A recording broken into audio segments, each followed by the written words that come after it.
Vocês vêm à tarde a mudar abaixo de mim.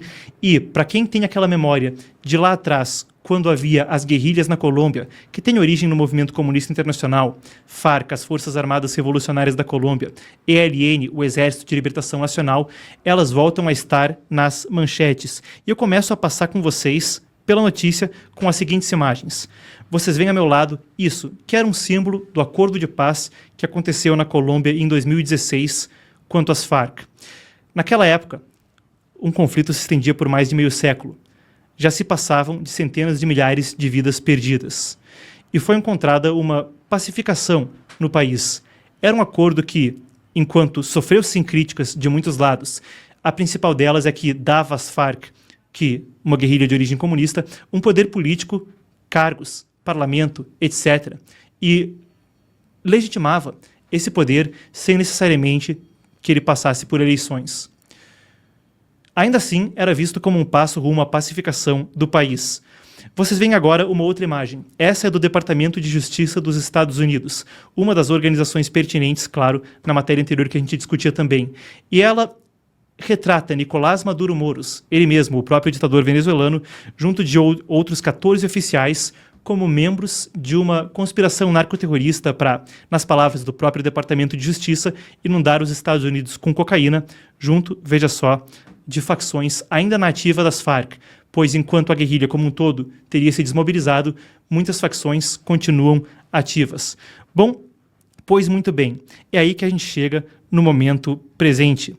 Diante desse contexto, uma nova crise estourou ao longo dos últimos dias e agora se intensifica. Na sexta-feira, o presidente colombiano Gustavo Petro, o mesmo que a gente comentava na matéria anterior, realizou um decreto que concede poderes emergenciais para que ele lide com o assunto. São até 90 dias e isso pode ser estendido.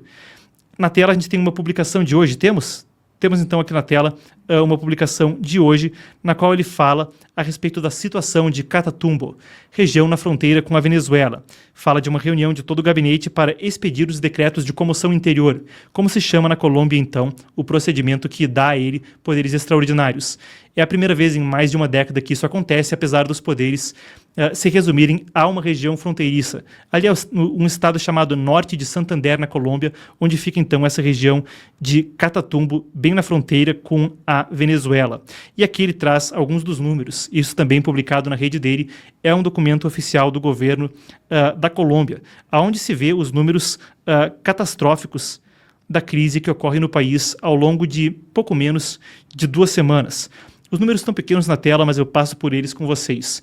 48 mil pessoas desplaçados, como se diz aqui, então desalojados, deslocados. Pessoas que estão em alojamentos temporários, 19 mil. Desaparecidos, 12. Pessoas feridas, 11.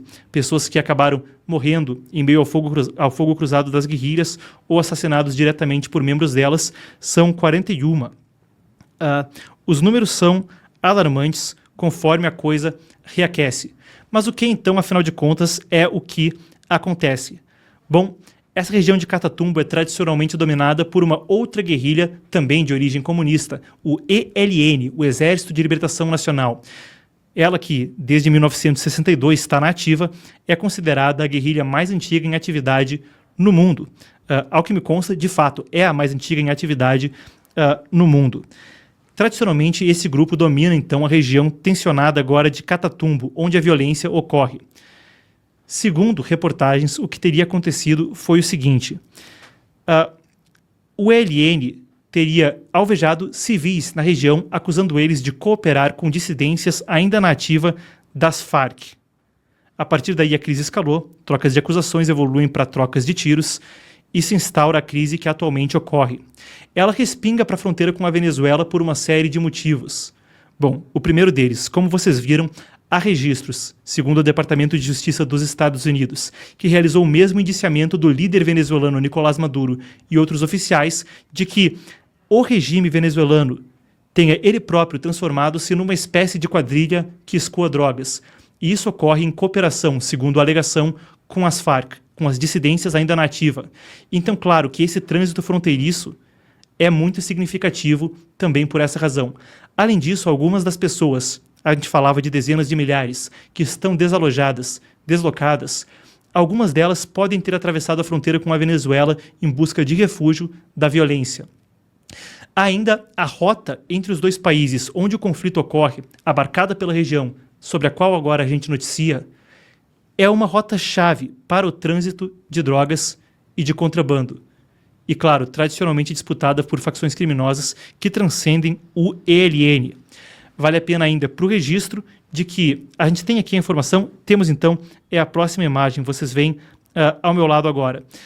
Essa é uma publicação das Forças Armadas da Colômbia que trazem o seguinte: eles estavam colocando a prêmio a cabeça de 4 dos principais líderes do ELN, oferecendo 3 bilhões de pesos colombianos, o equivalente mais ou menos a $700 mil por cabeça, para 4 das principais lideranças.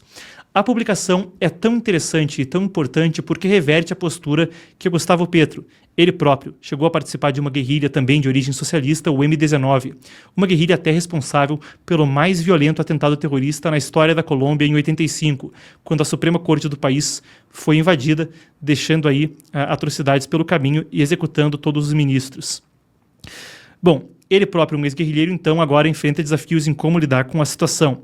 Em retrospectiva, Petro busca um acordo de paz com o ELN desde 2022. Ele suspendeu agora todas as conversas e reativou mandados de prisão antes congelados para 31 pessoas na liderança do grupo guerrilheiro. Isso traz um desafio significativo à proposta anterior de Petro de paz total, como ele chamava, que era para tentar reunir as várias facções ainda nativas das Farc, trazer todas as guerrilhas que ainda estivessem operando, em particular o ELN, e tentar pacificar o país com uma abordagem similar ao acordo de 2016. Até agora, nada feito. E valioso observar também para o Brasil, já que não é inaudito de laços entre facções criminosas brasileiras e as discutidas nessa matéria, e ainda dissidências das Farc, relatadamente anteriormente, já tiveram também envolvimento em garimpo de metais preciosos dentro de território brasileiro. Claro, ali na Amazônia, onde as fronteiras são borradas, é tradicionalmente um alvo para rotas de tráfico de drogas. A gente segue monitorando a situação conforme se desdobra, mas um último destaque. Vale dizer que uma base das Forças Nacionais Bolivarianas, forças venezuelanas, estaria a 5 minutos de distância, segundo uma reportagem do El País, de onde então haveria um acampamento do ELN, trazendo suspeitas de envolvimento venezuelano na situação. Como a gente falou anteriormente, há relatos de atividade, relatos credíveis, um indiciamento no Departamento de Justiça dos Estados Unidos do envolvimento do governo venezuelano no narcotráfico em associação com esses grupos, e claro, isso traz um componente a mais à crise que a gente agora discute.